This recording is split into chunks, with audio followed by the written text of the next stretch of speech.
The following is my conversation with Doyle Turner. Doyle is a cybersecurity professional and a software engineer with over 15 years of experience. He's taken a special interest in DevOps and how to secure the software development lifecycle. We will be talking specifically about implementing a security champions program. I hope that you find this conversation useful and that you learn a thing or two. And maybe afterwards, you'll have some ideas of what you could implement at your own company. So now, please enjoy my conversation with Doyle Turner. All right. Hey, everyone. Here with Doyle Turner. Doyle and I, we know each other mostly, I think, from online. We worked together for a week? And so, it's really great to have him on the podcast. And we're going to talk about some really exciting stuff that are really, I think, impactful, the DevSecOps, security champions kind of topics. But before we get into that, I wanted to give Doyle, you a chance to give everyone a little intro, and let's learn a little bit about you. Yeah, sure. I've been doing something around software for somewhere between 15, 16 years now. That's taken a lot of forms. Been with a lot of different companies. At some point along the way, I got really tired, got into this cycle of seeing all of these same patterns, right? We would write code, we would develop features, we would get to a week or two before release, and now it's time for a security review. And so, that kind of made me want to change that a little bit. Frustration, pain is the quickest conduit to change, right? And so that frustration led to me going and talking to, leadership, talking to supervisors, talking to people, saying, hey, let me get into Jenkins, and that was really the start of security for me, was going into a Jenkins build server and just adding in pieces into that build so that we were just looking at some really simple security stuff. And eventually that transitioned to my interest getting deep enough that, I went back to college and got a master's degree focused on information security and assurance, and got some post-grad work done there. And I've kind of followed that path, right? I've been really fortunate that, I've been able to, find companies where I could make a difference, find products that I was passionate about, projects, building teams is something I love.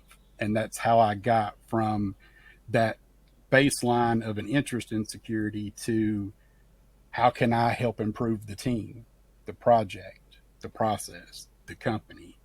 And so, it's just, there's kind of an almost straight line there from where I started to where I ended up. But, I've had the opportunity to be CTO for a startup company. I've been, AppSec manager for across 7 companies in one instance. Been a VP of Infosec, focused on building DevSecOps into a company that already had a DevOps presence, right? And that's an interesting thing all by itself there. But yeah, so that's sort of a little bit about me. I just finished up 2 weeks ago my first semester teaching cybersecurity at the college level. And I am in the early phases of writing a book on DevSecOps that will be released late this year, early next year. Don't have a specific timeline yet, just a general box that we're trying to get it into. Very cool, man. Yeah, so a ton of experience in this space, and I really like, and it seems to be a lot of people's journey who have, kind of stumbled into the security space through trying to solve problems. And so I was wondering, when you were talking about that, I was wondering, have you noticed any clear shifts in how people approach DevSecOps from when you first started to where you are now? I don't even know, maybe I should have done my research on this, but I don't know when the term DevSecOps was actually kind of coined, but I'd imagine there's a lot more focus on it now than there was, 15 years ago. Have you noticed any shifts? Yeah, for sure. And I don't have dates of when those when it was coined, but I know a little bit about the history of it, right? So, if you think back to kind of how DevOps got started, right? We want it to be able to bridge that gap, to be able to bring development teams and operations teams together so that we could remove some of that friction, right? And then you look at stuff like you look at Gene Kim's books, right? DevOps handbook and things like that, right? Unicorn Project, all that stuff. And you see security in there, right? When you when you look at videos of early DevOps talks at conferences, DevOps days and things like that, you see security mentioned in there. But somehow security always ended up becoming this sort of byline, right? And I think that the term DevSecOps came trying to fill that gap in, right? And I'll be the first to admit, if you talk to early bosses that I had, leadership, even the engineers that I was working with, I was the loudest guy saying, we don't need a new term for this. We need to learn to do DevOps right. Eventually, I had to get down off that soapbox and just not care about the term, and try to do some work to get it into a better place, right? That's like the whole point of writing the book. That's the whole point of speaking at conferences I've done. It isn't because I necessarily think I have the right opinion or just want to go and hear my voice. I feel like I've learned some lessons and want to be able to share those, right? I will tell you that one of the changes that I've seen is sort of a two-sided coin, right? We talk about shift left. We talk all the time about shift left. In a lot of cases, what's happened is that shift left has become shift into pre-envisioning and decide what the security looks like across the organization, decide what our security policies are, and enforce those on the engineering team, right? And I find that kind of ironic because the whole reason we need security in there is because of that historic tension between engineers and security, right? Engineers have this mindset oftentimes of, oh, great, here comes dad. He's going to tell us that we're doing it all wrong and it's time to come in the house and put our toys away and play with just these toys now, right? And so engineers kind of have that attitude. And then security comes in with this chest swelled out, not because they feel like they're supposed to, but because they really are passionate and really want to see good security. And they feel that tension and they come in with this mindset of, I have to enforce. I have to be an enforcer. Yeah, that's an interesting thing. So what I'm gathering, I'm kind of sensing this, this. I really like how you describe the shift left, and kind of like the first thing people might think of is getting in front of the architecture conversation, getting in there kind of from day one, which I don't think either of us would disagree is a component of a proper DevOps conversation, but you like just getting in front of that and stopping there in my opinion, that could be almost more damaging, right? Like if you're gonna start going down the road of DevSecOps and say, oh, this is a priority in our security organization, and all you do is kind of go to the very front of the process, you're almost becoming more of a barrier potentially. I can't help but wonder if there is like a technical skill set gap in cybersecurity on teams that try to do this, that almost make that happen, because it's very easy to like have high level conversations about the architecture and bring in security policy conversations and kind of mandate what you should do. But once you start to get into the really like nitty gritty world of like what it looks like to actually implement a vision, iterate through like an agile process and start developing code and releases and this and that, like I imagine that not only is that like the hardest part to really influence really, but if you don't have the right skill sets on your security team to like fit into that culture and be effective in that culture, it could really, I mean, ultimately not be a successful implementation of like DevSecOps. Oh yeah, yeah, for sure. And I think that there is a skill gap there. Um, but I think that it's a two-sided skill gap, right? On the one side, it's the people trying to implement security around a specific project, right? Or a feature set or whatever, right? Maybe you have this big, massive microservices system and you just need to create this new API. And so you form a team around that, start working on it, right? And there could be a security skill gap there. There could be, and I say could be, but oftentimes you see this, right? You see engineers that don't have that security knowledge, right? They know the policies, they can go read the documents that the security team has put out, but they don't understand the deep level of that, right? And then on the security side, you have people that are putting these policies out and saying, oh, yeah, this is great, lock everything down. They don't understand the nuances needed for engineering and how that has to be stepped a little bit, right? Um, but then I think there's also a problem often from the leadership side there, right? If you are in a team or in a company and you're trying to, you know, I talked about my dislike for where we went with shift left. I like to say shift left and stretch right. Okay, if you don't have a good comprehension of that stretch right part, then it's really easy to find yourself in a situation where you do have people that have the skills. You have this security person with an engineering background, and they're able to really have a conversation with that engineering team, right? And so they're having that conversation. And when you talk to that security person and they start talking about the engineering, as a leader with a gap there, you may go, I don't care about the engineering, I didn't ask you about the engineering, that's their responsibility. What I asked you is where we are on the security side of things. Yeah.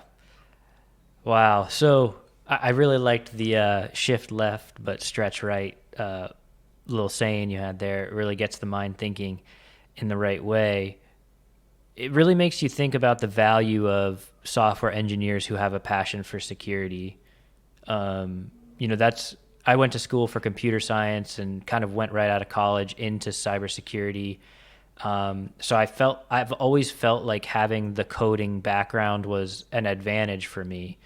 And I think what we're going to start talking about is going to get deeper into this, but I'm wondering if you could talk about the advantage of finding software engineers who have a passion for security, and what are some things we can look out for there and encourage from a growth perspective, and bringing those people into a the cybersecurity world. Yeah, so I think that a lot of identifying those people has to do with the core of DevOps, right? The process, the people and process where they come together. Um, we most of us have had that experience in working for companies or with teams where we weren't really comfortable asking questions, right? Um, and the question why is one of the most interesting things in my career. And I say that because having been in situations where I was leading a team and someone said, well, why? Um, I would feel like I wasn't doing the best job of communicating what I was trying to communicate. I may get a little bit intimidated by that. Um, right. And depending on how I react to that, it can impact that question of why comes to me later. Right. Mm-hmm. But also sitting in that same seat, I can ask why in a meeting and see engineers sort of stone face, and automatically, because I've been in their seat as well, I sort of know that there's a really good chance that their thought process at that point is something along the lines of, how am I supposed to justify this? How am I supposed to explain this? Am I wrong? Right. And that kind of causes that thing better. So I think that a good place to start when talking about identifying engineers with that potential is creating that environment where it's okay to ask questions, especially why, right? Because I mean, I've had to sit down with teams that I was a leader for and say, when I ask why, I'm not doing that in a negative way. That's not coming from a negative space. It's not coming from a challenge against you. It is me trying to understand what this brings to us, right?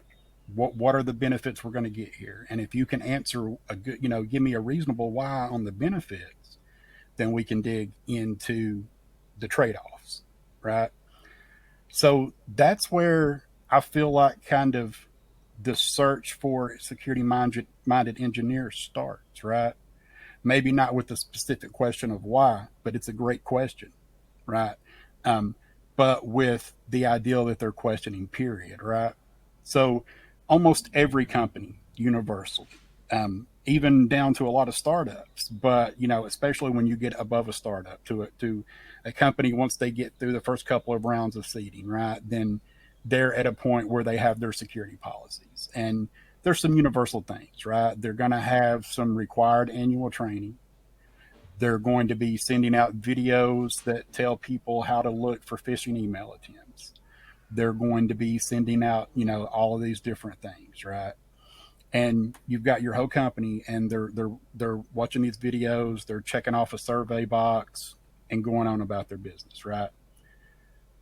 You've got a handful of people that will put comments in that survey and say, well, this is great, but why aren't we looking at managing secrets, right? Or somebody reaches out to the security team and says, hey, look, I know this is the way we're approaching identity, but I noticed that if we do that in this API, then there's a possibility of this credential leak. Is that something we need to address, above the board? Or it may just be a simple, why are we doing it this way, right? It may not be any questions. Maybe they don't feel comfortable asking questions. I know a lot of people are more comfortable sending an email or writing something down, or they'll put notes in their own private personal documents, and that never gets vocalized, right? But then you have an optional security event or optional security training in the company, and you notice that that person is consistently showing up for those optional things, right? Those are good indicators, I think. Yeah, that's awesome. I think it's really unfortunate that you had to start about talking about teams where you had to kind of intentionally create that culture of like, it's okay to ask why. And I think that kind of speaks potentially to the reality that maybe that's not the norm. And I personally can't speak to this. Maybe you can if it's something we want to go into, but most security teams I've been a part of, especially in the last 10 years, have almost emphasized that from day one. It's like, we're really open, we challenge each other's ideas, and it's almost like a badge of honor. And now it almost feels like if you're not a team that's doing that, you're not going to retain talent, because that's just how security people are. Like, it seems like that's kind of the norm. But I can't help but wonder if in the security development world, like, I just don't have a window into that. If it's a little bit just naturally more closed off, people are more heads down, people are more introverted, people are more, just kind of get your code out and don't question things. I don't know.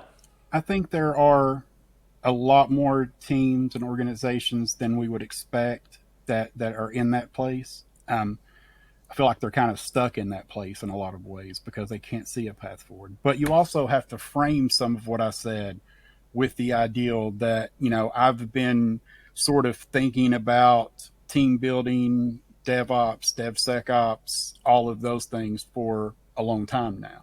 Right. And so a lot of the work that I've done has been around coming in and taking teams down that journey.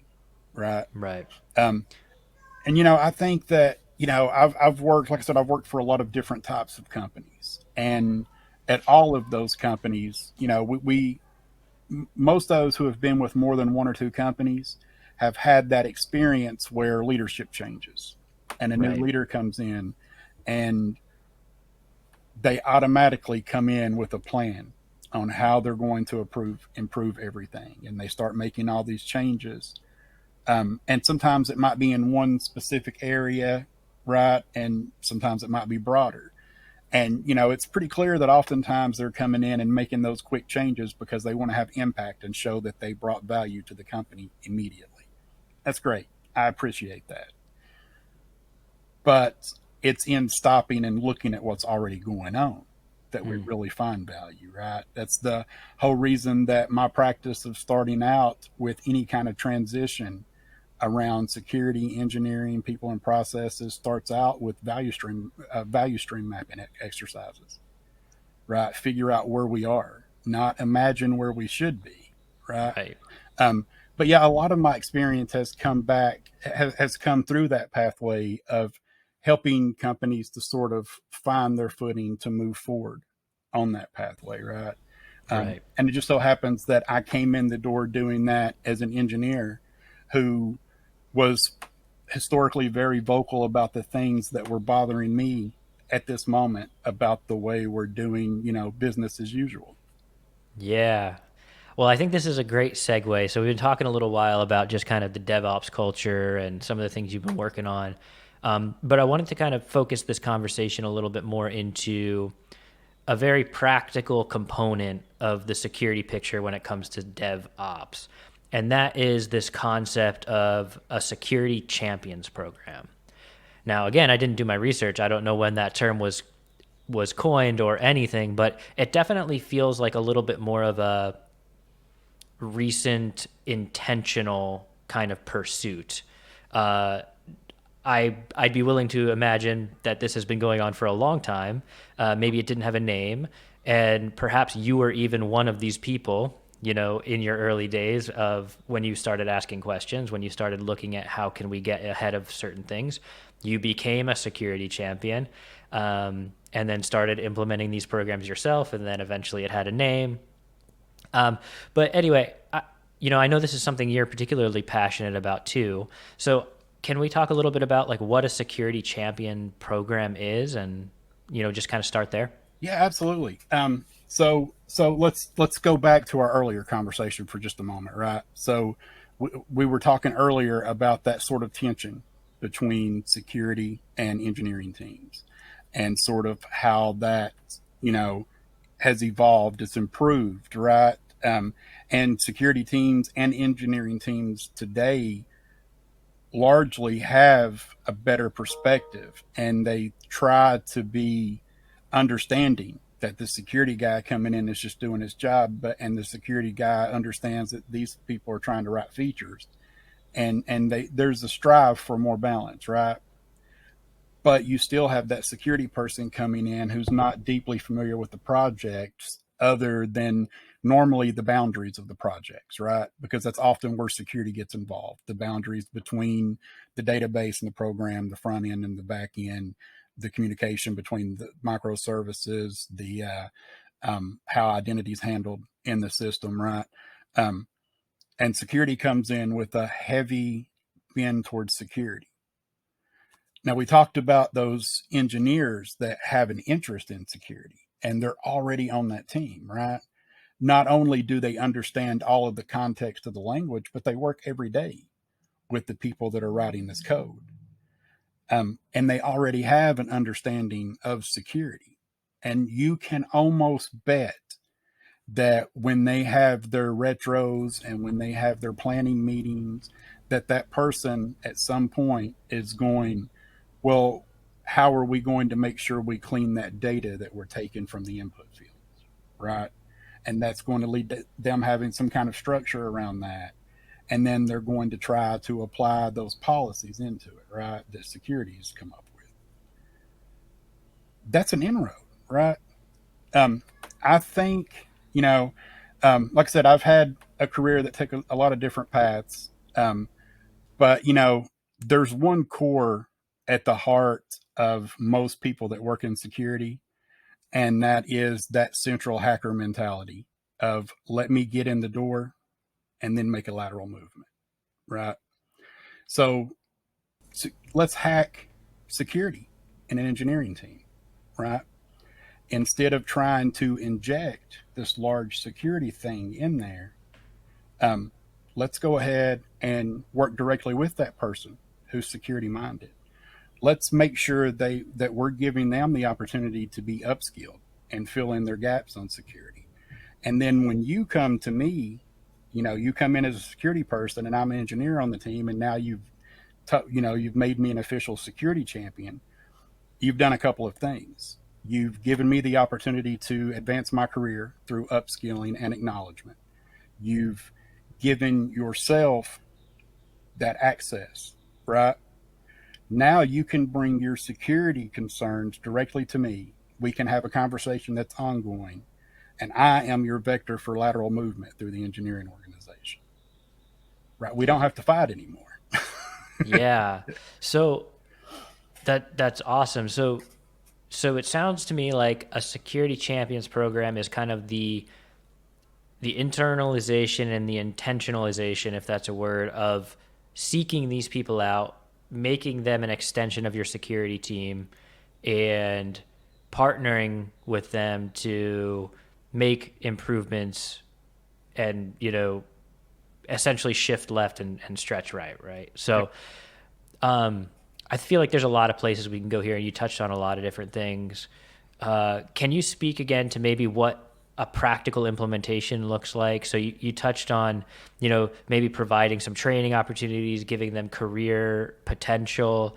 What do some of those things look like from a practical standpoint? If I said, hey, I'm already working with this guy, like he's definitely like my security champion on the team, but I don't really call it that right now. We just kind of ping all the time, each other on Slack, and it's just known like he's the guy we go to for this. But I want to start really actually implementing a security champions program. What are some key attributes of knowing when it shifts from, hey, that's just the guy I ping, but to, hey, my company has a security champions program? Okay, yeah. So there's some things you can do to formalize that there. Couple of caveats that we need to kind of inject in here too, though. The first one is that, my description up to this point of a security champion has been sort of a one-way pathway, right? I've essentially represented the security champ as a dumb terminal for you to access and use, and that's not accurate, right? But it's a reasonable analogy in some ways, right? And I apologize if that offends anyone, but it is a reasonable analogy, right? But let's take that a step further. When you access that terminal, you're expecting to get some kind of response back from that terminal in most cases, right? We cannot underestimate the value of that response that the security team will get back from the security champions, right? And I wanted to call that out because as we talk about how you sort of built, formalize a security champions program, you have to consider that, right? You want to formalize around that ideal of a two-way communications pathway.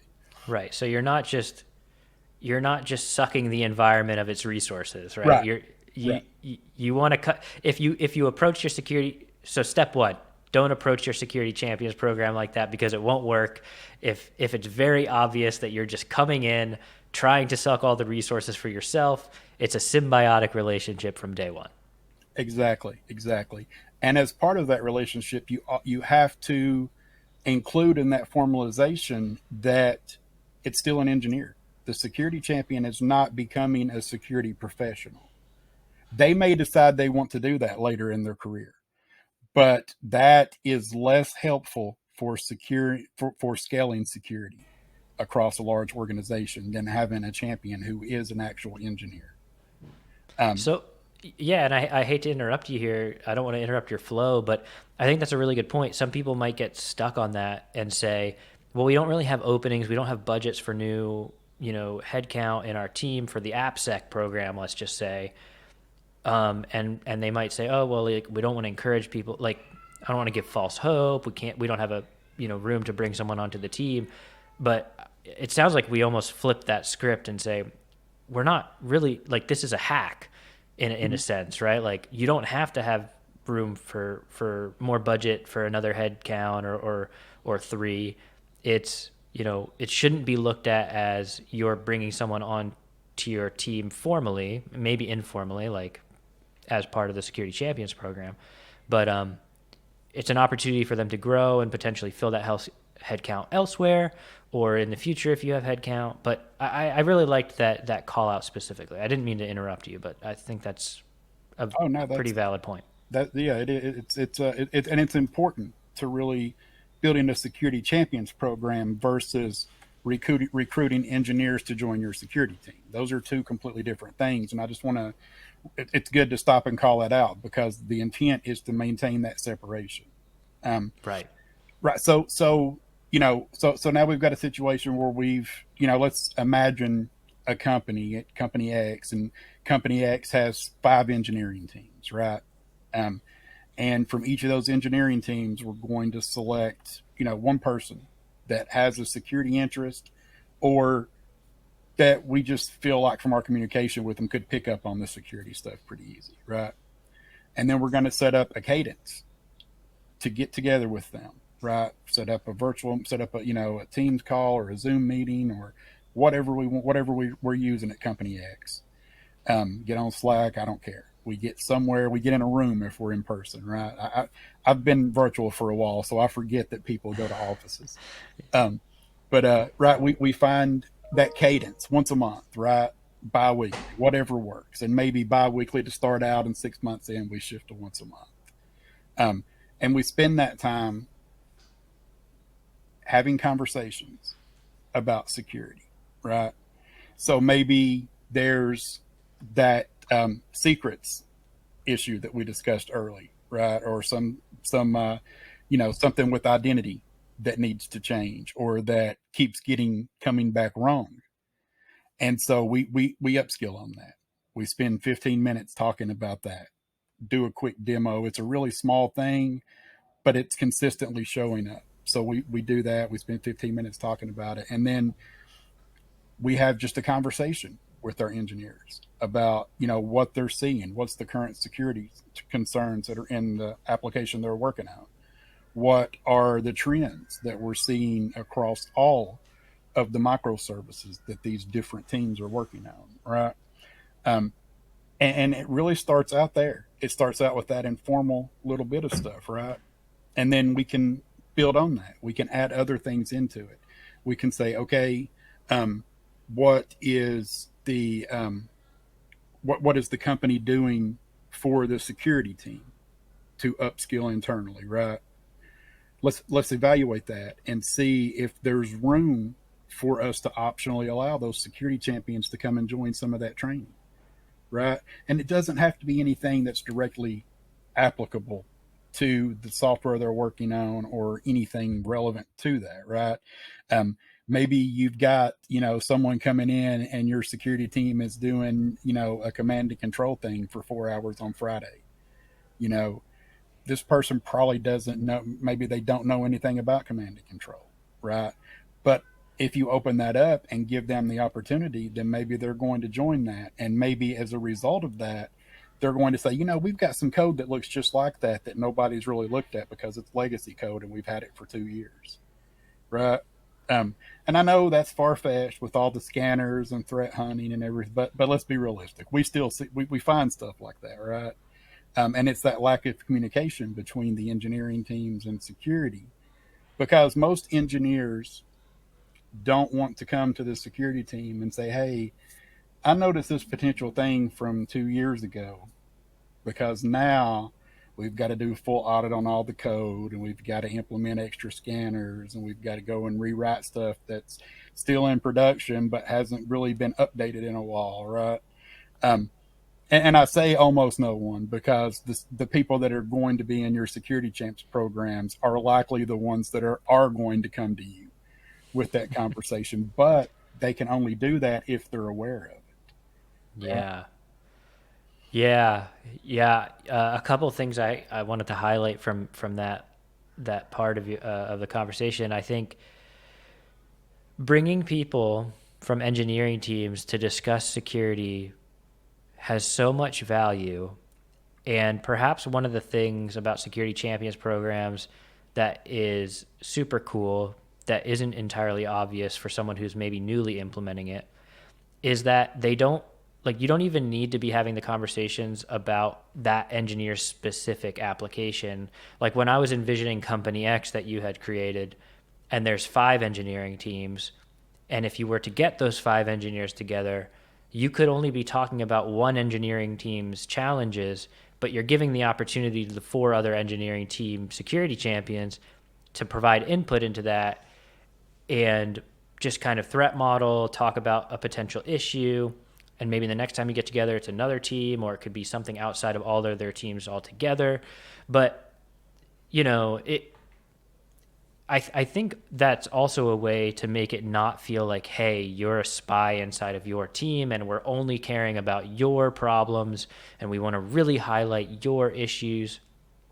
You know, and that can also be rewarding from like a career perspective for people, right? Of like, wow, you know, I'm kind of stepping out of my shoes a little bit of, you know, working on a specific feature within a specific application on a specific engineering team, and I'm getting to like do a little bit more outside of the box thinking about someone else's problem or someone else's you know, code. And I just feel like, you know, we're going to talk about incentives a little bit intentionally in a little bit, but I mean, that sounds like a really cool incentive for someone who's like a lifelong learner who wants to get more engaged and learn a little bit more.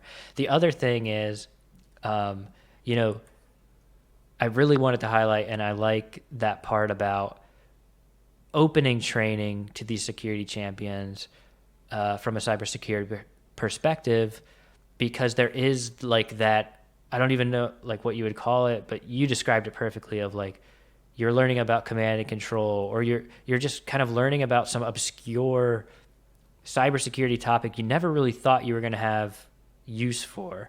And then all of a sudden, a week later, you're in a stand-up and you're like, oh my God, like I literally just learned about this, you know, C code memory issue from a cybersecurity training the other day. And oh my God, it's happening. Like, it's happening. And I like, that's such a like fun subconscious way to like implant security into like stuff. And I think even as security professionals, we have those moments. Like I remember studying for a certification and just reading through like a section, and your mind can't help, it literally cannot help but think about your job like while you're reading that, and you're like, oh my, like, whoa, should I like talk to my manager about this tomorrow? Because like it sounds really like something we should be doing. Or so wow, I think there's so many uses there. Yeah, and it starts at a much higher level than we really realize too, right? Like we've I don't know very many people who work in engineering for more than 8 months who don't have some ideal of what SQL injection is, right? And I like SQL injection because it's a good example that's very common, right? I, as an engineer, understood conceptually what SQL injection attacks were. And I thought I understood how they could be used, right? And so I thought, you know, from that, hey, I'm protecting my code. You know what I mean? But I never stopped and thought really deeply about it until the first time I did a CNC exercise. And then, you know, I can't think of what it was, you know, banking software that, you know, and, you know, here I am, you know, making lateral movements that are basically a SQL injection attack. So now I have a better understanding of what that is and how it works than I did before. So now I go back to my engineering team and I go, you know, guys, if we don't fix this, then I can do this. And we're sitting there on our demo server and I'm hacking it, right? And it's not, I'm doing it because it's fun and because it's interesting and because I just learned, like you were saying, that this is a thing, a part of it, a portion of it that I wasn't aware of. Now it's on my radar, right? Yeah. You mentioned threat modeling, right? And you know, threat modeling is an incredible security champions exercise. You can take a portion of your application. Company X can take something that they're getting ready to work on, and during that meeting cadence, maybe an extra security person from the team joins this time, and those engineers from those 5 teams and those 2 or 3 security people do an exercise, do a threat model together, right? Maybe the security team does the threat model and has maybe they do different threat models of different parts of the overall suite, and they have different engineers on that, or maybe do it as a group. But either way, the engineers are now seeing what the threat model activity looks like, and they can kind of have that in their head. If you don't have the time, or whatever the restriction is that you can't do that, take the security champion from one team and let them work with you to do a threat model on their software. Or even better, take them and let them do a threat model with you on one of the other teams' thing that's getting ready to come up. Yeah. Great stuff. Objectives. What should people expect or think of when it comes to objectives of implementing a security champions program? Like, what are some tangible things? And maybe there's even examples, right, of that you could give of past implementations. But, what should people be thinking of? Like, why am I implementing a security champions program? Yeah. So one of the first markers, I think, of a successful security champs program is security will get more info from engineering teams early on, right? You get rid of part of that barrier, which is, well, I'm not going to worry about it right now, because when we get 2 weeks from now, security is going to have their review done and they'll tell me what I need to fix. Instead, you get more of a security mindset across those engineers in the team, right? And it happens that way. We've talked about the security champions, but what the security champions is champion on each team is actually doing is having those natural conversations that are more security focused with the other engineers on their team. And so those other engineers are picking up a lot of that stuff. And so that comes a little more to it, right? It becomes a more solid part of the conversation. Over time, you'll start to see less low-level issues, right? As a security team, you'll start to see a drop in the 100, 200 security things that are being found on the scanners and stuff later on in the process, and during automated deployments and all that. You'll start to see a lot of that stuff being self-addressed. You'll start to see teams doing more of that legwork on their planned work, right? Instead of waiting for security to review all of the different scans and it go through all of the different software they're using, or a threat hunter come in and find something, or a red team exercise, or some stage of review, you start to see security teams go and pay more attention to the tooling that's wired into their pipelines. And they're doing that. That often starts from the security champ, right? They start looking more at that, and they start vocalizing that during planning meetings. Over time, it becomes a more natural part of the team. So you should, over time, get to a place where you see the security team, right? If you're trying to measure it from the security team side, you should get to a place where the security team is doing more interesting work, right? Wow. In exchange for a few hours of your time throughout the month, which is probably half or a third of the time that you're spending right now addressing those low-level things.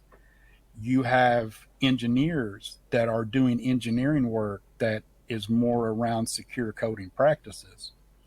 As a result of that, you're able to spend more of your time doing the interesting things, doing threat hunting exercises, coming up with hypotheses for threat hunting, right? And then I think the final piece of that measure of success is in the feedback that you're getting from the team that's not related to findings that they're having, right? They're coming to you and they're saying, hey, while we were looking at this code, we noticed that this specific thing that we were talking about in last month's security champions meeting was happening. and we addressed it this way. And this was really simple once we got down to it. So we thought we could add this into all of our processes. So now you get to a place where instead of security pushing processes on the engineers are saying, hey, can we codify this? Can we Wow. make this a policy? All right. Great stuff, man. Yeah, so I have a couple thoughts here. I used to work for a media company, and I worked near a theme park, and I got a chance to go into their like a radio station essentially, and they started talking about like advertising on the radio. This might be a weird direction, but they started. They told me they were like, yeah, when we advertise on the radio, it's really hard to know like how many impressions you get when you advertise, and it's kind of like it's this weird legacy media, right, where you're kind of just blasting a radio signal out and you're hoping people will listen to it, and whatever happens, you kind of know your general number of listeners, how much people like you. But I can't help but draw parallels to a security champions program, because there's a lot of things in security, I think, where you're kind of asked to put an investment into it maybe, and it may not be very clear what the results of that are going to be, or what's in it for me, why am I investing in this very clearly, right? You're like, by going out and saying, hey, you're a security champion, it's not going to translate instantaneously to -3 vulnerabilities, right? Mm-hmm. But like, just like with the radio program advertising, like if you advertise an event and you start noticing more people are registering for the event on the, you can assume, wow, this radio program is working. And the next time you have the event, you're going to invest more in radio, and then more people are attending. You can start drawing correlations. And I can imagine that when you plant that seed of the Security Champions program, you're kind of putting some trust into that. You're sending out a radio signal, and you're starting to notice very tangible things on the back end of, oh my God, wait a sec. 6 months ago, after every scan we did, we had 20 critical vulnerabilities. Now we're seeing 3, 10. Okay, on a worst case or whatever. Right. But you're starting to see this tangible, like, quantitative metric.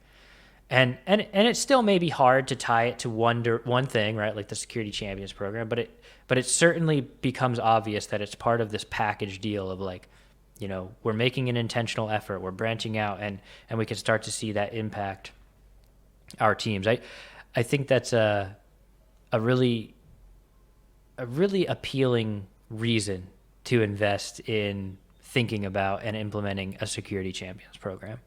Oh yeah, for sure. I would definitely agree, and that's one of the great things about sort of formalizing it, right? Sort of creating that program. I mean, I can take a very informal approach to this, right?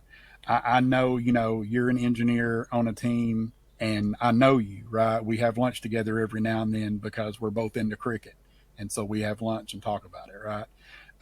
So I know you, and I know you're interested somewhat in security. So I could informally come up to you and just say, hey, can we talk a little bit about what's going on with this aspect of security on what you're working on? And we can definitely have that conversation, and it can have an impact. How do you measure that? How do you scale that? Right. And I think it's important that and I think this is universally true with any champions program. Security has started this program, and they've ramped it up and they've invested in the program.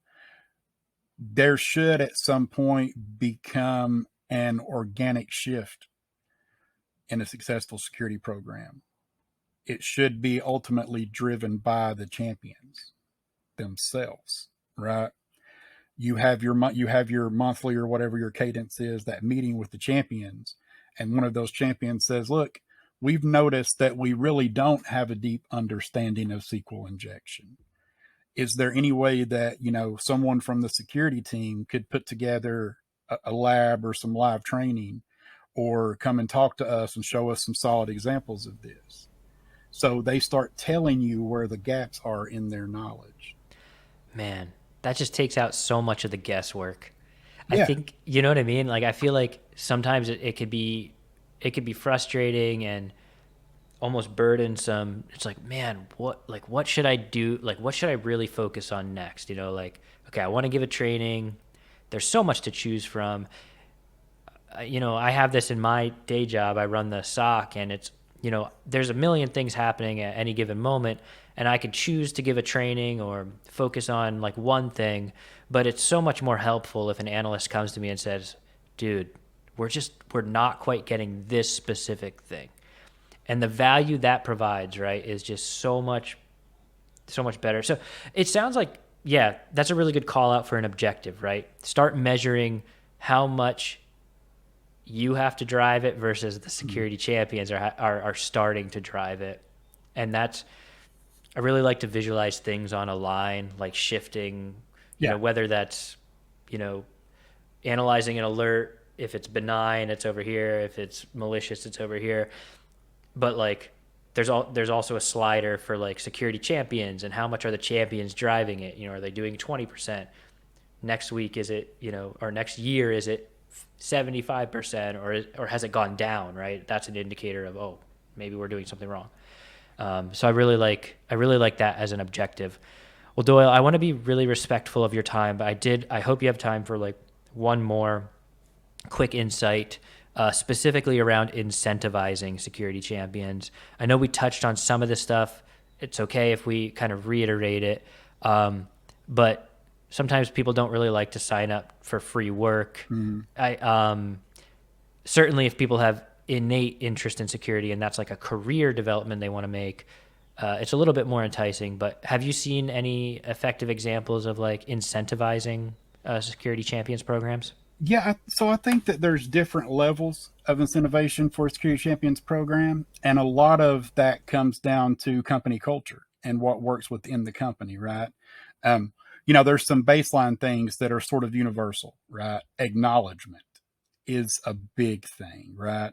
When you have your town hall meetings, when you have an annual or semi-annual or quarterly meeting where you're talking about the improvements in security, make sure you give some of that credit to those security champions. Call them out by name, right?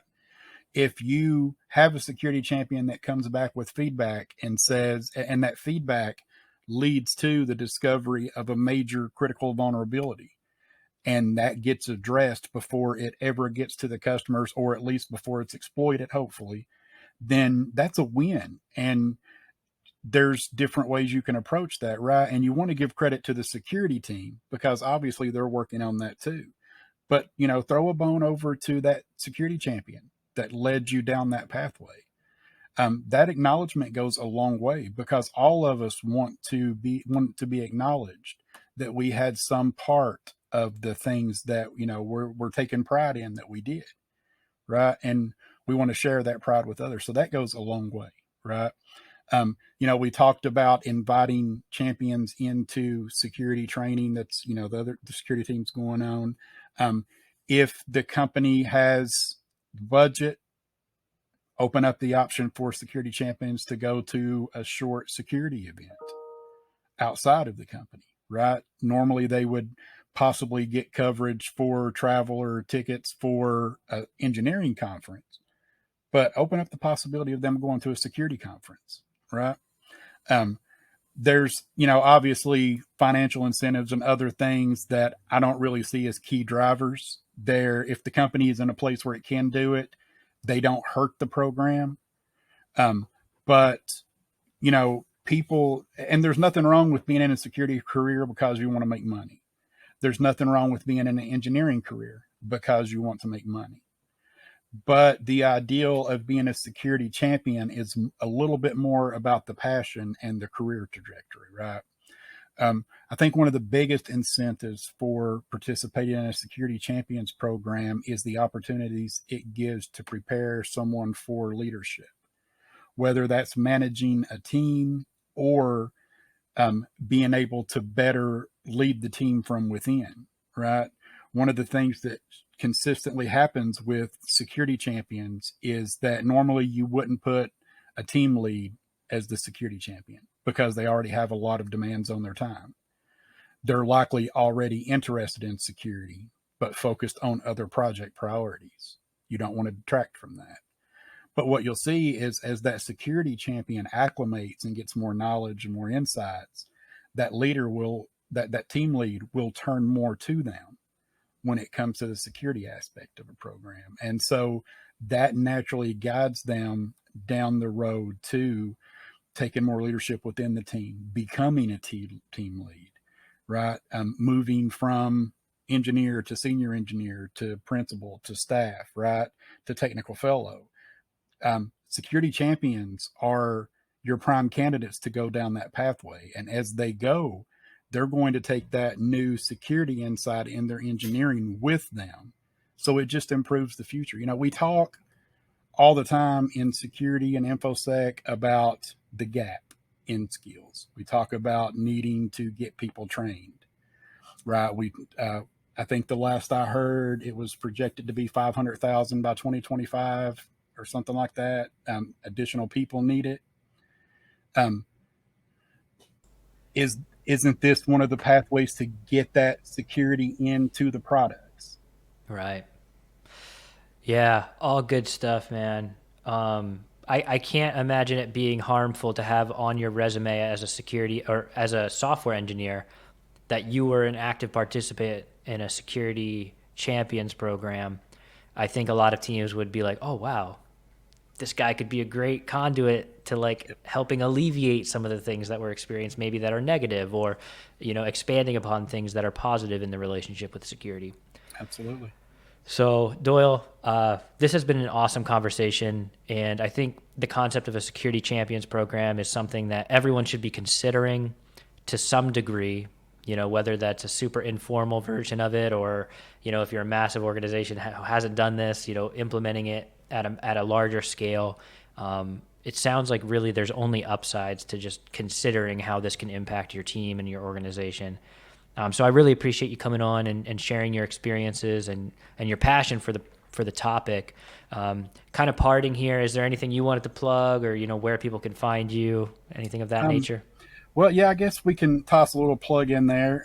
I'm currently working on a DevSecOps book, and it will talk a little bit about security champions, not nowhere near as in-depth as we went today. But that's one portion of what creates a good DevSecOps atmosphere. Title still up in the air for that book, but it is currently at some stage of being written and should be out the end of this year, early next year. Awesome, man. And I think I'd definitely like to have you on the podcast again to talk about that book once it's a little closer to being finished. But I'll plug you for sure. Go follow Doyle, on LinkedIn and all that other stuff. If you're interested in following his journey in that book writing process. Thanks, Doyle. Appreciate you coming on. Absolutely pleasure. Thanks, Travis.